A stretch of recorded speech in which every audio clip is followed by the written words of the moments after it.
তবে এখানে এসে বৃন্দাবনের মতনই ফিল হচ্ছে। যাই হোক, রিকুর হাত ধরে এখন আমরা চলে যাচ্ছি ভেতরের দিকটায় কেমন করেছে সেটা দেখার জন্য। যেহেতু আমরা দিনের বেলায় গিয়েছি তাই কোনো লাইট জ্বালানো ছিল না।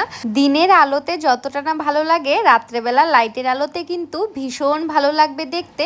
যত ভেতরের দিকটা যাচ্ছি তত অন্ধকার অন্ধকার লাগছে।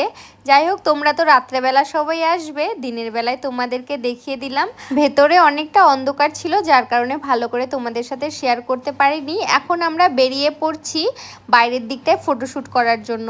সবাই মিলে ফটোশ্যুট করে নিলাম। সকালবেলা একটু ভোগ খেয়ে বেরিয়েছি আর খিদাও লাগছে অনেক, তো এখন চলে যাব সোজা একটা রেস্টুরেন্টে খেতে।